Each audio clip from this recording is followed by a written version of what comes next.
Friends, പവിത്രം സീരിയലിൻ്റെ വരാൻ പോകുന്ന ഒരാഴ്ചയിലെ ഫുൾ എപ്പിസോഡ് വിശേഷത്തിലേക്കാണ് നമ്മൾ പോകാൻ പോകുന്നത് കേട്ടോ. വരാൻ പോകുന്ന ഒരാഴ്ച സംഘർഷഭരിതവും എന്നാൽ നല്ല അടിപൊളി രസമുള്ള കുറേ എപ്പിസോഡുകളാണ് വരാൻ പോകുന്നത്. ആ വിശേഷങ്ങളാണ് നമ്മൾ പങ്കുവയ്ക്കാൻ പോകുന്നത്. നമ്മുടെ വീഡിയോ ഇഷ്ടമായാലും ഒന്ന് ലൈക്ക് ചെയ്യണേ, ചാനൽ കൂടി ഒന്ന് സബ്സ്ക്രൈബ് ചെയ്ത് സപ്പോർട്ട് ചെയ്യണേ. അങ്ങനെ വിക്രവും വേദയും കൂടെ പോയിട്ട് അപ്പുമോളെ കൂട്ടിക്കൊണ്ട് വന്നിരിക്കുകയാണ്. ഈ വെക്കേഷനിൽ അപ്പുമോള് ശ്രീജയുടെയും വിശ്വത്തിൻ്റെയും കൂടെ നിൽക്കണം എന്നുള്ളതാണ് വേദയുടെ തീരുമാനം. അതെന്താന്ന് വെച്ചാൽ ആ കുഞ്ഞിനോട് ചെയ്യുന്നത് ഒരു ദ്രോഹമല്ലേ എന്ന് ചോദിക്കുക വേദ. കാരണം കുട്ടി അച്ഛൻ്റെ അമ്മയുടെയും കൂടെയല്ലേ നിൽക്കുന്നത്. വിശ്വേട്ടൻ ജോലിക്ക് പോകുന്നില്ലാത്തത് കാരണം കുട്ടിയെ എപ്പോഴും അമ്മ വീട്ടിൽ നിർത്തേണ്ട കാര്യമുണ്ടോ എന്നൊക്കെ വേദ ചോദിക്കുകയാണ്. അപ്പോൾ വിക്രം പറയുന്നുണ്ട്, എല്ലാവർക്കും താല്പര്യമാണ്, അപ്പുമോൾ അവിടെ വന്ന് നിൽക്കുന്ന എല്ലാവർക്കും ഇഷ്ടമാണ്. പക്ഷേ എന്താണെന്ന് വെച്ചാൽ ശ്രീജേച്ചി തന്നെയാണ് ഇങ്ങനെ ഒരു കടുത്ത തീരുമാനം എടുത്തതെന്ന് പറയാം. അപ്പോൾ വേദ പറയുന്നുണ്ട്, ഈ അവധിക്ക് നിന്നോട്ടെ എന്ന് പറയുക. അങ്ങനെ അപ്പുമോളെ വീട്ടിലേക്ക് കൊണ്ടുവരികയാണ്. അപ്പോൾ എല്ലാവർക്കും ഭയങ്കര സന്തോഷമാവുകയാണ് കേട്ടോ. കുഞ്ഞിനെ കാണുമ്പോഴേക്കും ശ്രീജയ്ക്ക് പൊക്കാണ് ശ്രീജ, അതുപോലെ കമലയ്ക്കും ഒക്കെ ഭയങ്കര സന്തോഷമാവുകയാണ്. വിക്രത്തിനോട് പറയുന്നുണ്ട്, പെട്ടെന്ന് വരണം ചെറിയച്ചൻ, എന്നിട്ട് വേണം നമുക്ക് ലൂഡോ കളിക്കാൻ എന്നൊക്കെ പറയുക.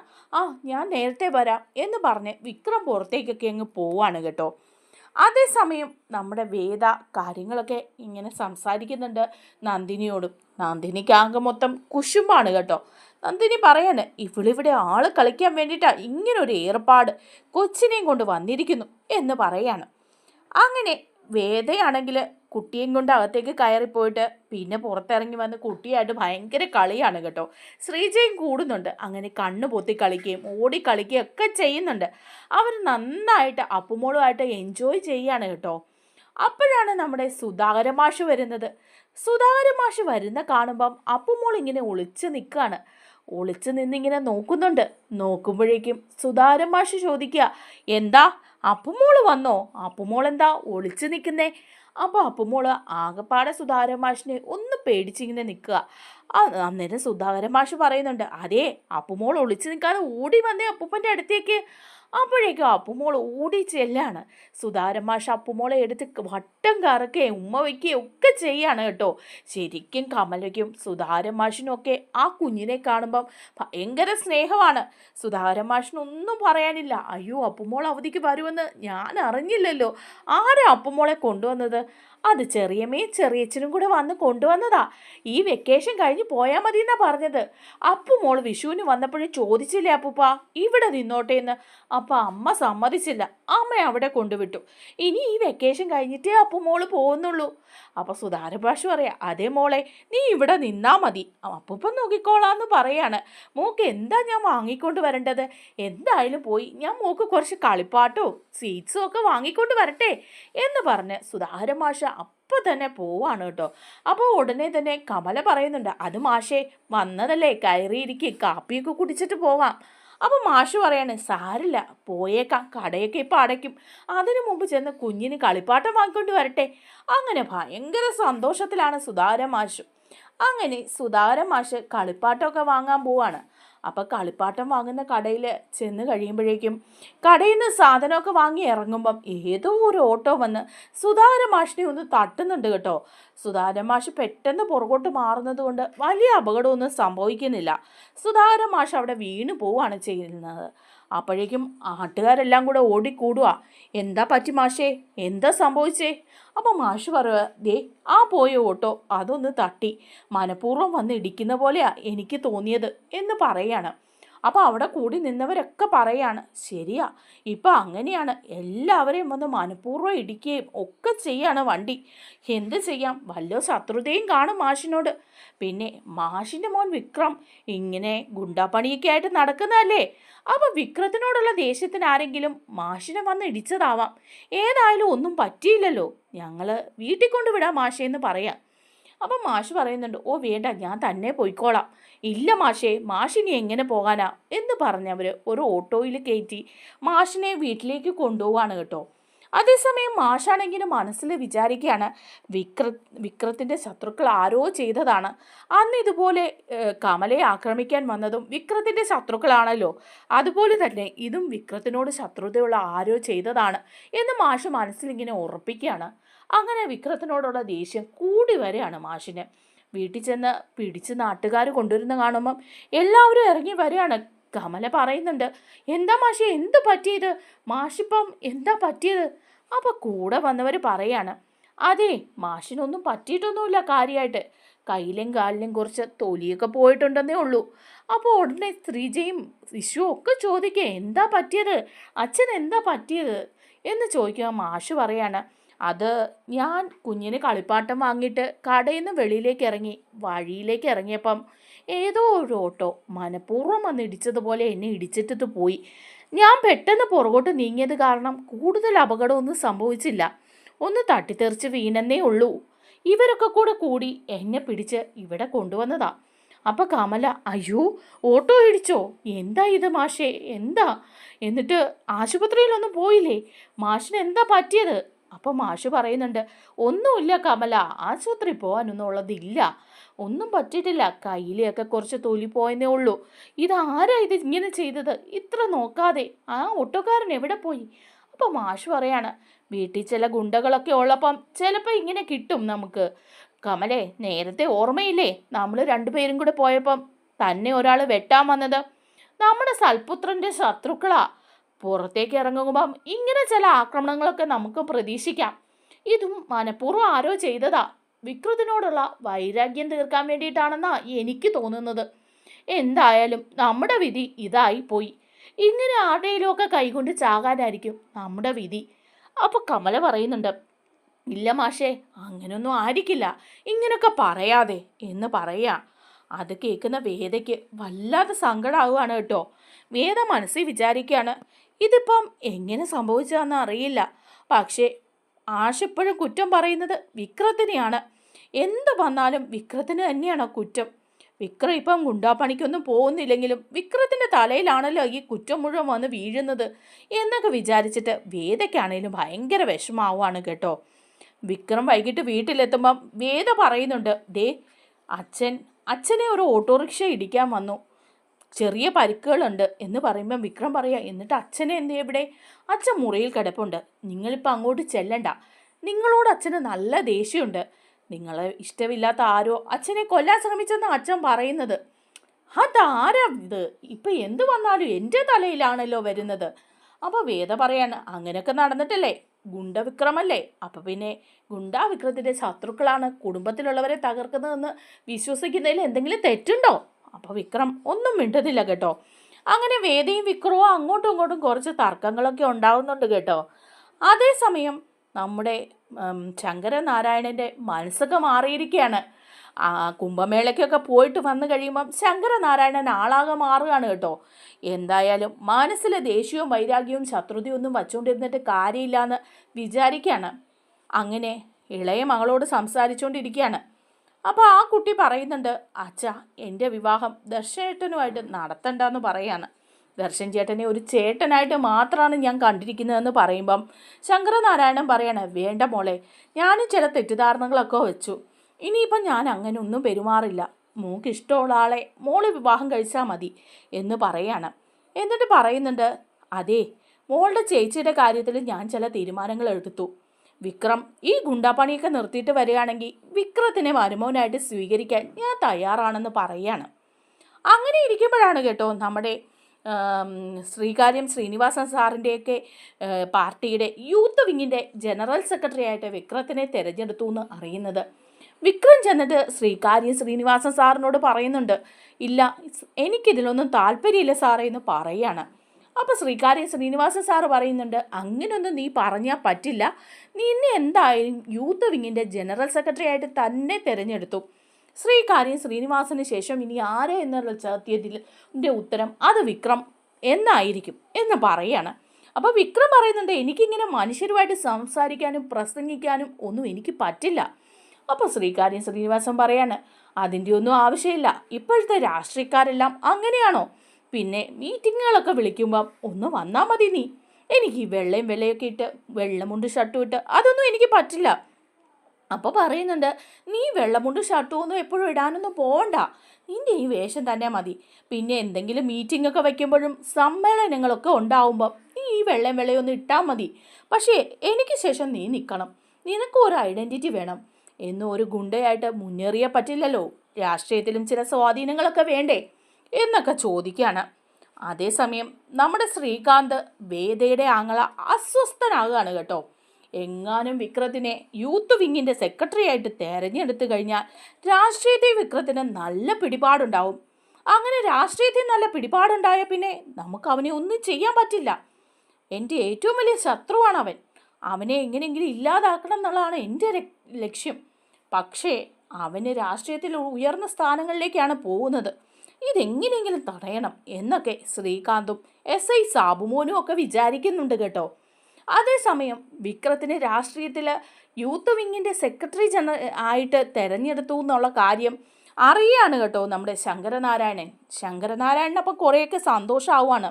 ശങ്കരനാരായണനപ്പം മുത്തശ്ശിയോടും വേദയുടെ അമ്മയോടുമായിട്ട് പറയുന്നുണ്ട്, നമ്മുടെ മരുമോനെയാണല്ലോ യൂത്ത് വിങ്ങിൻ്റെ ജനറൽ സെക്രട്ടറി ആയിട്ട് തിരഞ്ഞെടുത്തിരിക്കുന്നത് എന്ന് പറയുമ്പോൾ മുത്തശ്ശി പറയാണ്, ആഹാ, നമ്മുടെ മരുമോനൊക്കെ നീ പറയാറായോ എന്ന് ചോദിക്കുക. അതെ, എൻ്റെ മനസ്സിലെ ആ വൈരാഗ്യമൊക്കെ ഞാനങ്ങ് നിർത്തി. ഇനിയിപ്പോൾ അവനെയും ഗുണ്ടാപ്പണിയൊക്കെ നിർത്തിയിട്ട് രാഷ്ട്രീയത്തിലാണെങ്കിലും സജീവമാവട്ടെ, നല്ല കാര്യങ്ങൾ ചെയ്യട്ടെ, അവനെ ഞാൻ മരുമകനായിട്ട് അംഗീകരിക്കാം എന്ന് പറയാണ്. അത് കേൾക്കുമ്പം വേദയുടെ മുത്തശ്ശിക്കും അമ്മയ്ക്കും ഒക്കെ ഭയങ്കര സന്തോഷമാവുകയാണ് കേട്ടോ. അപ്പം മുത്തശ്ശി വേദയുടെ അമ്മയോട് പറയുന്നുണ്ട്, അതെ, നമുക്ക് പോകാം വേദയുടെ വീട്ടിലേക്ക്. ഇപ്പം ശങ്കരനാരായണനും അവളെ അംഗീകരിച്ച മട്ടാണ്. വിക്രത്തിനെ അംഗീകരിക്കും എന്നല്ലേ പറഞ്ഞത്? അതവിടെ ചെന്ന് അറിയിക്കണം. അത് തന്നെയല്ല, വേദയുടെയും വിക്രത്തിൻ്റെയും താലികെട്ട് കല്യാണം നടത്തണം. അന്ന് രണ്ടുപേരും കൂടി വെറുതെ ഒന്ന് അമ്പലത്തിൽ വെച്ച് ആരുമില്ലാതെ താലി കെട്ടുകയല്ലായിരുന്നോ തന്നിഷ്ടത്തിന്? ഇനി അത് മാറ്റി നല്ലൊരു മുഹൂർത്തത്തിൽ ആ താലി കെട്ടണം. അതിൽ രണ്ട് കുടുംബക്കാരും പങ്കെടുക്കണം. അത് നടത്തണം എന്തായാലും, ഇല്ലെങ്കിൽ അത് കുട്ടികൾക്ക് ദോഷമാകും എന്ന് പറയാണ്. എന്നിട്ട് പറയുന്നുണ്ട്, ഇത് നമുക്ക് അവിടെ ചെന്ന് അറിയിക്കണം എന്ന് പറയാം. അങ്ങനെ ഈ സമയത്താണ് വിക്രത്തിൻ്റെ വീട്ടിലേക്ക് വരികയാണ് കേട്ടോ വേദയുടെ മുത്തശ്ശിയും അമ്മയും കൂടി. അത് കാണുമ്പം വേദ ഞെട്ടിപ്പോവാണ്. ഇനി ഇവർ വന്നു എന്തെങ്കിലും പ്രശ്നമാവോ എന്നൊക്കെ വിചാരിച്ചിട്ട് ആ വേദ സന്തോഷത്തോടെ അത് കഴിഞ്ഞ് ഓടിച്ചെന്ന് മുത്തശ്ശിയെ കെട്ടിപ്പിടിക്കുകയൊക്കെ ചെയ്യുന്നുണ്ട്. അപ്പം മുത്തശ്ശി നേരെ കയറി വന്ന് കമലയും സുധാകരൻ മാഷിനെയും വിളിക്കുകയാണ് കേട്ടോ. അപ്പോൾ സുധാകരൻ മാഷു എന്താ എന്ന് ചോദിക്കുന്നുണ്ട്. അപ്പം മുത്തശ്ശി പറയാണ്, ശങ്കരനാരായണൻ ഇപ്പം ഒരു പരിധി വരെ വിക്രത്തിനെ അംഗീകരിച്ച മട്ടാണ്. വിക്രം ഈ ഗുണ്ടാപ്പണിയൊക്കെ നിർത്തി സ്വഭാവത്തിലൊക്കെ ഒരു മാറ്റം വരികയാണെങ്കിൽ അവനെ സ്വീകരിക്കാൻ തയ്യാറാണെന്നവരെ അവൻ പറഞ്ഞു. അതുകൊണ്ട് ഞാൻ കമലയോടും സുധാകരൻ മാഷിനോടുമായിട്ടൊരു കാര്യം പറയട്ടെ. കുട്ടികളുടെ താലികെട്ട് കല്യാണം നടത്തണം. അന്ന് തന്നിഷ്ടത്തിന് അവർ അമ്പലത്തിൽ പോയി ഒരു താലി കെട്ടിയതല്ലേ ഉള്ളൂ. അത് നല്ല മുഹൂർത്തത്തിൽ ചടങ്ങുകളൊക്കെ ആയിട്ട് രണ്ട് വീട്ടുകാരുടെയും സമ്മതത്തോടെ സാന്നിധ്യത്തിൽ നടത്തണം. അപ്പോൾ സുധാകരൻ മാഷി ചോദിക്കുക, എന്താ ഈ പറയുന്നത്? അത് നടത്തണം മാഷേ, ഇല്ലെങ്കിൽ അത് നമ്മുടെ കുട്ടികൾക്ക് തന്നെയാണ് ദോഷം. അവർ രണ്ടുപേരും ഏതായാലും ഒന്നിച്ച് ജീവിക്കുകയാണ്. സന്തോഷത്തോടെയും സമാധാനത്തോടെയും അവർ ജീവിക്കട്ടെ എന്നല്ലേ നമ്മൾ വിചാരിക്കേണ്ടത്. അപ്പോൾ ഇങ്ങനെയുള്ള ചില ചടങ്ങുകളൊക്കെ ഉണ്ട്, അതൊക്കെ വളരെ ഭംഗിയായിട്ട് നടത്തണം. അപ്പോൾ കമലയും പറയുന്നുണ്ട് കേട്ടോ, ശരിയാ മാഷേ, അങ്ങനെ ചില ചടങ്ങുകളുണ്ട്. ആ താലികെട്ട് സമയത്ത് എല്ലാവരുടെയും സാന്നിധ്യത്തിൽ വെച്ച് നടത്തണം. അതൊന്നും നടത്തിയില്ലേ നമ്മുടെ കുട്ടികൾക്ക് തന്നെയാണ് ദോഷം. കുടുംബത്തിലും ഓരോ അനിഷ്ടങ്ങളും നടക്കും. ഇപ്പം തന്നെ കണ്ടില്ലേ എന്തെല്ലാം ദുരന്തങ്ങളാണ് വരുന്നത്. ഓരോന്നും നടക്കുന്നത് നമ്മുടെ ഭാഗ്യക്കേട് കൊണ്ടാ, കുട്ടികളുടെ സമയദോഷം കൊണ്ടും. അതങ്ങ് മാറാൻ ഇത് നമുക്ക് നടത്തണം മാഷേ എന്ന് കമലയും പറയാണ്. അപ്പോൾ മാഷു പറയുന്നുണ്ട്, ഇനിയിപ്പം അതുകൊണ്ടൊരു ദോഷം ഉണ്ടാവണ്ട. അവർ രണ്ടുപേരും സമ്മതിക്കുകയാണെങ്കിൽ അതങ്ങ് നടത്ത്. വിക്രം ഇതിന് സമ്മതിക്കുമോ എന്നുള്ള കാര്യം പോലും എനിക്കിപ്പോഴും അറിയില്ല. അപ്പം കമല പറയുന്നുണ്ട്, അതെ, അത് ഞാൻ വിക്രത്തിനെ കൊണ്ട് സമ്മതിപ്പിച്ചോളാം. എന്തായാലും മുഹൂർത്തമൊക്കെ നോക്കിയിട്ട് ഞാൻ അങ്ങോട്ട് അറിയിക്കാം. നമുക്ക് അവരുടെ താലികെട്ട് നടത്താമെന്ന് പറയാണ്. ഇത് കേൾക്കുമ്പം വേദയ്ക്ക് ഭയങ്കര സന്തോഷമാവുന്നുണ്ട് കേട്ടോ. വേദ വിചാരിക്കാണ്, വിക്രം ഇങ്ങോട്ട് വരട്ടെ, ഇതൊക്കെ ഒന്ന് പറയുന്നുണ്ട് എന്നിങ്ങനെ വിചാരിക്കാണ്. അങ്ങനെ ഇരിക്കുമ്പോഴാണ് കേട്ടോ വൈകിട്ട് വിക്രം വീട്ടിലേക്ക് കയറി വരുന്നത്. ഈ സമയത്ത് എല്ലാവരും നിൽക്കുന്നുണ്ട് കേട്ടോ. ആ സമയത്ത് വിക്രത്തിനോട് കമല പറയാണ്, ഞാനൊരു കാര്യം പറയട്ടെ വിക്രം, വേദയുടെ അമ്മയും മുത്തശ്ശിയും വന്നിട്ടുണ്ടായിരുന്നു. ഓ, അവർ വീണ്ടും ബന്ധം പുതുക്കാൻ വന്നതായിരിക്കും അല്ലേ? അല്ല വിക്രം, വേദയുടെ അച്ഛൻ നിന്നെ അംഗീകരിച്ച മട്ടാണെന്നാണ് പറയുന്നത്. നിന്റെ ഗുണ്ടായുസൊക്കെ നിർത്തിയാൽ അവർ അംഗീകരിക്കും. അതിനു മുമ്പ് ഒരു ചടങ്ങ് നടത്തണമെന്ന് പറയാൻ വന്നതാ മുത്തശ്ശിയും അമ്മയും കൂടി. എന്ത് ചടങ്ങ്? ഇനി എന്ത് ചടങ്ങാണ് നടത്താനുള്ളത്? അത് നിങ്ങളുടെ രണ്ടുപേരുടെയും താലികെട്ട്. താലികെട്ട് കല്യാണം നടത്തിയില്ലല്ലോ. അന്ന് നിന്റെ ഇഷ്ടത്തിന് ഒരു മുഹൂർത്തവും നോക്കാതെ ഒരു താലി കെട്ടിയതല്ലേ ഉള്ളൂ. ഇനി മുഹൂർത്തമൊക്കെ നോക്കി രണ്ട് വീട്ടുകാരുടെ സമ്മതത്തോടെ ചടങ്ങായിട്ടത് നടത്താൻ പറയാൻ വന്നതാ അവര്. എന്താ ഈ പറഞ്ഞത്? അതെ, അത് നടത്തണം മോനെ. ഇല്ലെങ്കിൽ അത് നമ്മുടെ കുടുംബത്തിന് തന്നെ ദോഷമാ. ഇപ്പൊ തന്നെ ഓരോരോ അനിഷ്ടങ്ങൾ നടക്കുന്നത് അതുകൊണ്ടൊക്കെയാ. നിങ്ങൾക്ക് രണ്ടു പേർക്കും അത് ദോഷമാ എന്ന് പറയുമ്പോൾ വിക്രം പറയാ, ഇനിയിപ്പോൾ അടുത്ത കോളും കൊണ്ട് വന്നിരിക്കുക. ഇതൊന്നും നടക്കാൻ പോകുന്നില്ല. ഞാൻ ഇതിനൊന്നും നിന്ന് തരുമെന്ന് ആരും വിചാരിക്കുകയും വേണ്ട. അപ്പോൾ വേദ പറയുന്നുണ്ട്, അങ്ങനെ പറഞ്ഞാൽ പറ്റില്ലല്ലോ വിക്രം. ഇത് നടക്കണം. ഈ താലികെട്ട് കല്യാണം നടക്കണം. അല്ലാതെ പറ്റില്ല. അത് രണ്ട് കുടുംബക്കാരുടെ ആവശ്യമാണ്. അത് നടക്കണം. അതിന് വിക്രം നിന്ന് തരും. അപ്പോൾ വിക്രത്തിന് ദേഷ്യം വന്നിട്ട് പാത്രമൊക്കെ എടുത്ത് എറിയാണ്. എന്നിട്ട് പറയുന്നുണ്ട്, ഇതിന് ഞാൻ നിന്ന് തരുമെന്ന് ആരും പ്രതീക്ഷിക്കേണ്ട. ഇതിവിടെ നടക്കാനും പോകുന്നില്ല എന്ന് പറഞ്ഞ് എല്ലാം എടുത്ത് വലിച്ചെറിഞ്ഞ് ദേഷ്യത്തോടെ റൂമിലേക്ക് പോവുക. ആ റൂമിൽ ചെന്നിട്ടും എല്ലാം അവിടെ ഇരിക്കുന്ന എടുത്ത് എറിഞ്ഞ് ദേഷ്യപ്പെട്ടിങ്ങനെ നിൽക്കുക. അപ്പോഴേക്കും വേദ അങ്ങോട്ട് ചെല്ലുന്നുണ്ട്. എന്നിട്ട് വേദ ചോദിക്കുക, എന്താ ഇത്ര ദേഷ്യപ്പെടാൻ? അപ്പോഴേക്കും പറയുന്നുണ്ട്, എനിക്ക് ശകലം ദേഷ്യമാണെന്ന് പറയാണ് കേട്ടോ. അപ്പോൾ അതിനു മുമ്പ് നമ്മുടെ നന്ദിനി വേദയെ വെല്ലുവിളിക്കുന്നുണ്ട്. എടി, ഇത് നടക്കാൻ പോകുന്നില്ല. നിന്റെ അവൻ്റെ താലികെട്ട് കല്യാണമൊന്നും നടക്കാൻ പോകുന്നില്ല. അതിനു മുമ്പ് നിന്നെ അവൻ ഉപേക്ഷിക്കും, ഉറപ്പാണ്. അപ്പം ഉടനെ പറയുന്നുണ്ട് വേദ, അതെങ്ങനെ നന്ദിനിയടുത്തേക്കറിയാം? ഞങ്ങളുടെ താലികെട്ട് നടക്കും. ഈ നിശ്ചയിച്ച മുഹൂർത്തത്തിൽ തന്നെ അത് നടന്നിരിക്കും. വിക്രം എൻ്റെ കഴുത്തിൽ താലി കെട്ടും. നന്ദിനിയടുത്തേ അത് കണ്ടോണം. നമുക്ക് ബെറ്റ് വെക്കാവടി. നടക്കാൻ പോകുന്നില്ല. വിക്രം നിന്റെ കഴുത്തിൽ താലി കെട്ടാനും പോകുന്നില്ല. അപ്പോൾ വേദ പറയാണ്, നമുക്ക് ബെറ്റ് വയ്ക്കാം. നന്ദിനിയടുത്തി കണ്ടോണം. വിചാരിച്ച മുഹൂർത്തത്തിൽ തന്നെ വിക്രം എൻ്റെ കഴുത്തിൽ താലി കെട്ടിയിരിക്കും എന്ന് നന്ദിനിയോട് ബെറ്റൊക്കെ വെക്കുന്നുണ്ട് കേട്ടോ വേദ. അത് കഴിഞ്ഞിട്ടാണ് വിക്രത്തിൻ്റെ അടുത്തേക്ക് ചെല്ലുന്നത്. അപ്പം വിക്രം പറയുന്നുണ്ട്, ഇതൊരിക്കലും നടക്കില്ല. നിന്റെ കഴുത്തിൽ ഞാൻ താലി കെട്ടില്ല. അങ്ങനെ ഒരു സംഭവം ഉണ്ടാവില്ല. അപ്പോൾ വേദ പറയാണ്, അതെന്താ ഇത്ര ഉറപ്പ്? താലി കെട്ടിയാലോ? നിങ്ങൾ കെട്ടിയിരിക്കും. നിങ്ങൾ ഈ മുഹൂർത്തത്തിൽ തന്നെ നിങ്ങൾ എൻ്റെ കഴുത്തിൽ താലി കെട്ടും. നമുക്ക് കാണാം എന്ന് പറയാണ്. അപ്പോൾ വിക്രം പറയുന്നുണ്ട്, നമുക്ക് കാണാം, ഞാൻ കെട്ടും, നീ കാത്തിരുന്നാൽ മതി. അപ്പോൾ വേദ പറയുന്നുണ്ട്, അതെ കാണാം. ആ താലി കൂടി എൻ്റെ കഴുത്തിലൊന്ന് കയറിയിട്ട് വേണം നിങ്ങളെ ഒന്ന് ശരിക്കും വട്ടം കറക്കാൻ. നീ അതിന് നോക്കിയിരുന്നോ? നിന്റെ വെറും സ്വപ്നങ്ങളാടി അതൊക്കെ എന്നിങ്ങനെ പറയാണ് കേട്ടോ. അങ്ങനെ എല്ലാവരും കൂടി പറഞ്ഞ് സമ്മതിപ്പിച്ചൊക്കെ ഇരിക്കുകയാണ്. ആ സമയത്താണ് നമ്മുടെ ശ്രീകാന്തിന് വിക്രത്തിനോട് നല്ല ദേഷ്യമുണ്ട്. എങ്ങനെയെങ്കിലും ഈ താലികെട്ട് നടക്കാതിരിക്കണം. അതിനുവേണ്ടി വിക്രത്തിനെ അപായപ്പെടുത്താനുള്ള കരുക്കളൊക്കെ നീക്കിക്കൊണ്ടിരിക്കുകയാണ് ശ്രീകാന്ത്. വിക്രമാണെങ്കിൽ ആ സമയത്ത് വേറെ എവിടെയോ പോയിരിക്കുകയാണ്. താലികെട്ട് കല്യാണത്തിന് രണ്ട് വീട്ടുകാരും നാട്ടുകാരും എല്ലാവരും വന്നിരിക്കുക. വേദയാണെങ്കിൽ കല്യാണ പെണ്ണിനെ പോലെ അണിഞ്ഞൊരുങ്ങുന്നുണ്ട് കേട്ടോ. സ്വർണ്ണാഭരണങ്ങളൊക്കെ ഇട്ട് വേഷമൊക്കെ കെട്ടിയിരിക്കുകയാണ്. താലിയും മാലയും സ്വർണവും എല്ലാം ഉണ്ട് കേട്ടോ. അങ്ങനെ ആളുകൾ എല്ലാവരും ഉണ്ട്. ചടങ്ങിൻ്റെ സമയമായി. വിക്രത്തിനെ കാത്തിരിക്കുകയാണ്. എന്നിട്ടൊന്നും വിക്രം വരുന്നില്ല. അതേസമയം വിക്രത്തിനൊരു അപകടം പറ്റുകയാണ് ചെയ്യുന്നത്. വിക്രം വരുമെന്ന് പ്രതീക്ഷിച്ച് വേദ ഇങ്ങനെ ഇരിക്കുന്നുമുണ്ട്. നന്ദിനി പറയുന്നുണ്ട്, ഞാൻ പറഞ്ഞതേ നടക്കുള്ളൂ, വിക്രം വരില്ല, നിന്റെ താലികെട്ട് നടക്കില്ല. എന്നാൽ അതൊന്നും അല്ല കേട്ടോ. വിക്രത്തിന് തലേദിവസം ഒരു ആക്സിഡൻറ്റ് അതുണ്ടാക്കുന്നതാണ് കേട്ടോ ശ്രീകാന്ത്. പക്ഷേ വിക്രം രക്ഷപ്പെട്ട് ഹോസ്പിറ്റലിൽ പോവാണ്. ഹോസ്പിറ്റലിൽ നിന്ന് സമയമാകുമ്പോൾ പോരുന്നുണ്ട് കേട്ടോ താലികെട്ടിന്. കാരണം വിക്രത്തിനും അതൊരു വാശിയാണ്. ശ്രീകാന്ത് ഈ വിവാഹം നടക്കരുതെന്നല്ലേ വിചാരിക്കുന്നത്. എന്നാൽ ആ സമയത്ത് തന്നെ ശ്രീകാന്തിൻ്റെ പെങ്ങളെ ഞാൻ താലി കെട്ടിയിരിക്കും എന്നുള്ള വാശി. കൈയൊക്കെ വയ്യാഞ്ഞിട്ടും ഒരു വിധത്തിൽ ബൈക്കൊക്കെ ഓടിച്ച് ആ മുഹൂർത്ത സമയത്ത് വിക്രം എത്തുന്നുണ്ട്. എന്നിട്ട് വേദയുടെ കഴുത്തിൽ താലി കെട്ടുന്നുമുണ്ട്. അങ്ങനെ വേദ നന്ദിനിയുടെ മുമ്പിൽ ബെറ്റ് ജയിക്കുന്നുണ്ട്. വിക്രം വിചാരിക്കുന്നുണ്ട് കേട്ടോ, എന്തായാലും ആ സമയത്ത് എത്തണം. കാത്തിരുന്ന് വേദ വിഷമിക്കുന്നുമുണ്ട്. പക്ഷെ എന്തായാലും മംഗളമായിട്ട് നടക്കുകയാണ്. വിക്രമാണെങ്കിൽ വേദയുടെ കഴുത്തിൽ ആ മുഹൂർത്തത്തിൽ തന്നെ താലി ചാർത്തുന്നുണ്ട്. അത് നന്ദിനിക്കും ശ്രീകാന്തിനും ഒക്കെ ഒരു അടിയായിട്ട് മാറുകയാണ്. മറ്റുള്ളവരെല്ലാം സന്തോഷിക്കുകയും ചെയ്യുന്നുണ്ട് കേട്ടോ. വരാൻ പോകുന്ന അടിപൊളി എപ്പിസോഡുകളാണ് അതൊക്കെ. ബാക്കിയുള്ള എപ്പിസോഡ് വിശേഷങ്ങൾക്കായിട്ട് നമ്മുടെ ചാനൽ ഒന്ന് സബ്സ്ക്രൈബ് ചെയ്യണേ. വീഡിയോ ഇഷ്ടമായാൽ ഒന്ന് ലൈക്ക് കൂടി ചെയ്യണേ. താങ്ക്